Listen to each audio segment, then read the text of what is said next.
Kata ulama, orang yang meninggal dunia itu Bu, yang ditungguin cuma 3. Pertama yang ditungguin adalah kapan datangnya hari kiamat. Tuh yang ditungguin sama yang udah meninggal dunia.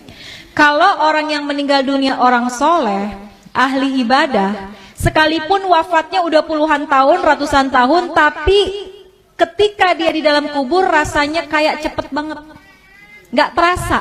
Kenapa? Karena Allah berikan hadiah kuburnya menjadi taman-taman surga. Kita berharap kita bisa model kayak begitu. Tapi sebaliknya, kalau orang yang meninggal adalah orang yang suka zalim, sama Allah nggak pernah dekat, sama manusia senangnya bikin permusuhan, maka sehari aja dia masuk dalam kubur itu rasanya seperti udah puluhan tahun, udah bisa sampai ribuan tahun rasanya. Maka orang yang ada dalam kubur yang meninggal dunia nungguin kapan sih datangnya hari kiamat. Orang baik pengen buru-buru cepat supaya bisa segera masuk dan menikmati keindahan surganya Allah Subhanahu wa ta'ala. Orang-orang sebaliknya, orang-orang yang jahat, yang zalim pengen buru-buru juga datang hari kiamat. Dia pikir kelar siksaan kubur udah selesai. Padahal masih banyak siksaan yang lebih besar, yaitu ketika datangnya hari kiamat. Maka pertama orang yang meninggal nungguin kapan datangnya hari kiamat.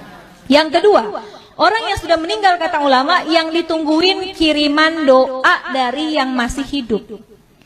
Makanya kalau peringatan haul kayak gini Bu, yang paling girang adalah orang yang dihaulin. Itu dalam kitab Ruh digambarkan, orang yang dikirimin hadiah, ya, Fatihah aja, bahkan sekedar doa dari orang yang masih hidup kepada orang yang sudah meninggal dunia, di dalam kubur hatinya girang luar biasa, bahagia luar biasa, sampai penghuni kubur samping-sampingnya pada ngeliatin Bu.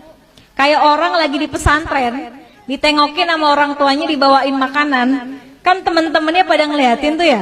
Itu sama ceritanya seperti apa yang ada dalam kubur. Kalau orang tua kita dikirimin Fatihah, dikirimin doa sama anaknya, maka girang banget hati orang tua kita. Tuh penghuni kubur lainnya pada ngintip. Kalau bahasa kita dikirimin apaan sih gitu ya. Maka mereka sangat menunggu kiriman doa daripada keluarganya yang masih hidup di dunia. Bahkan diceritain Bu, kalau yang ngirimin anaknya, keturunannya itu malaikat akan membawa doanya menggunakan nampan yang terbuat dari emas. Punya nggak nampan dari emas? Nggak ada. Tapi Masya Allah ketika kita meninggal dunia, malaikat hadirkan doa. Bisa jadi doa itu berupa ampunan, bisa jadi doa itu adalah rahmat yang dikirimkan oleh anak kita yang masih hidup di dunia.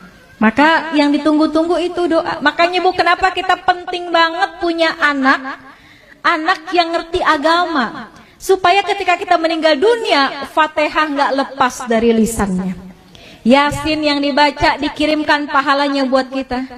Kalau anak Bu ke orang tua, kalau kata guru saya, anak ke orang tua sekalipun gak dia niatin khusus buat orang tua saya, sekalipun gak disebut, pahalanya terus dialirkan oleh Allah kepada orang tua kita yang sudah meninggal dunia. Apalagi kalau diniatkan secara khusus. Besok nih bentar lagi mau kurban ya Bu, kita boleh sedekah, pahalanya buat orang tua kita, tapi nama kurbannya adalah kita. Kita kirimin deh, kita berkurban, pahalanya kita niatkan buat orang tua. Itu tuh hadiah yang paling baik, yang paling bagus, yang ditunggu-tunggu sama orang tua kita yang sudah meninggal dunia. Yang ketiga, apa yang ditungguin sama orang yang meninggal dunia? Kiriman laporan dari malaikat. Tuh malaikat itu Bu ngirimin laporan tentang anak cucu keturunannya. Kalau anak-anaknya pada soleh, soleha, pada ahli ibadah, orang tua kita girang dalam kuburnya. Ya Allah, girang hatinya.